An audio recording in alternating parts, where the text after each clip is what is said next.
Bonjour à tous, me voici au centre Theresianum à Kinshasa.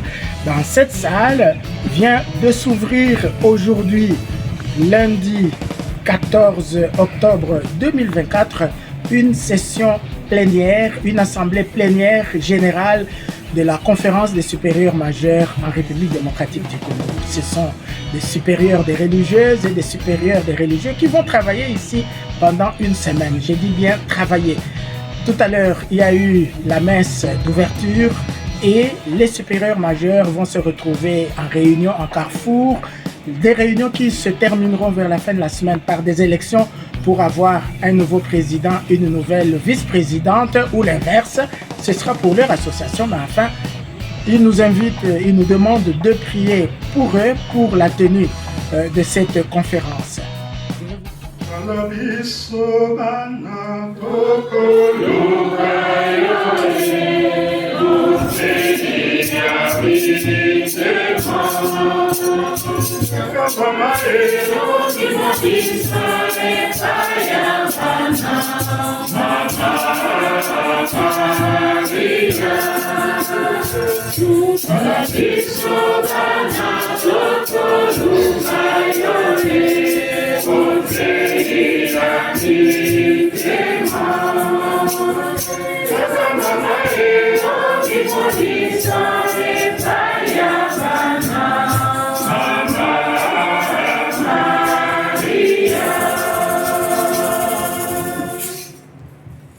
Excellences, chers pères, frères et sœurs, bonjour. Bonjour.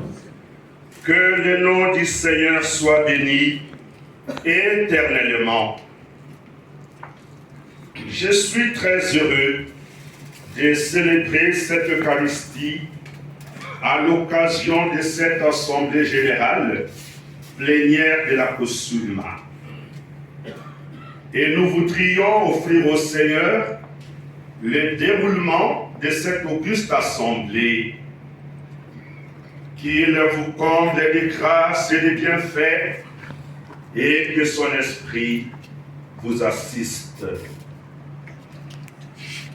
Il veut un signe.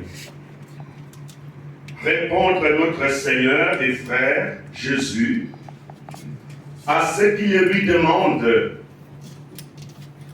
Mais quel est ceci? Monseigneur Toussaint Iluku, évêque de Bokungui, qui est là, président de la commission épiscopale pour les instituts de vie consacrée, les sociétés de vie apostolique, n'est-ce pas? Exact. Alors, Excellence, vous venez de présider la messe à l'ouverture de l'assemblée de la conférence des supérieurs majeurs. Vous les avez invités, les supérieurs majeurs, à l'humilité, n'est-ce pas? Oui, à l'humilité et à plus d'efforts pour la conversion, parce qu'on en a tous besoin chaque jour. En particulier les supérieurs, pourquoi? Ceux qui sont dans le service de l'autorité ont une lourde mission, une lourde charge, justement d'être des témoins lumineux de la bonne nouvelle qu'ils annoncent aux autres. Donc, ils sont les premiers à être invités à plus d'efforts et justement dans la voie de la conversion. Cette semaine, le Saint-Père invite les nouveaux cardinaux à être plus des serviteurs que des éminences. En fait, ils sont des éminences, mais il leur demande de se considérer comme des serviteurs. C'est la même chose que ce que vous vouliez dire. Exact. Et le message si riche du Saint-Père entre souvent dans nos cœurs et nous interpelle régulièrement, nous qui sommes tous dans le service d'autorité. Monseigneur, vous êtes religieux, n'est-ce pas? De quelle congrégation? Les missionnaires du Sacré-Cœur de Jésus. Alors, qu'est-ce que nous devons savoir de cette congrégation? Juste un tout petit peu. Fondée par un prêtre français du diocèse de Bourges, le père Jules Chevalier, le 8 décembre 1854. Et nous avons la noble mission d'être partout les témoins de l'amour du cœur de Dieu. Je vous ai posé cette question parce que vous êtes ancien supérieur majeur, ancien provincial dans cette congrégation, n'est-ce pas? Exact, au Congo et pour l'Afrique francophone. Et au diocèse de Bokungui, que là, vous en avez beaucoup de religieuses et religieux? Pas beaucoup. Et donc, j'invite mes frères et sœurs de la Kosuma à penser à ce que le Saint-Père appelle les périphéries. Nous qui sommes dans l'arrière-pays, nous avons besoin d'eux parce que la moisson est très abondante et les ouvriers si peu nombreux. Les prêtres diocésains, vous en avez quand même beaucoup? Pas beaucoup, à peine 26 et 2 diacres.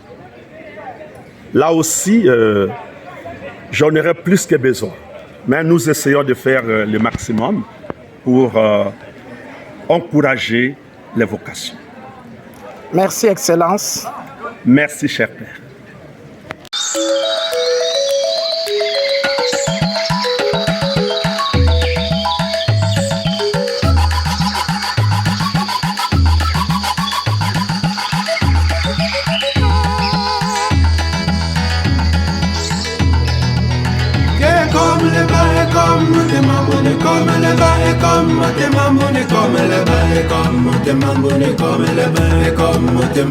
Comme le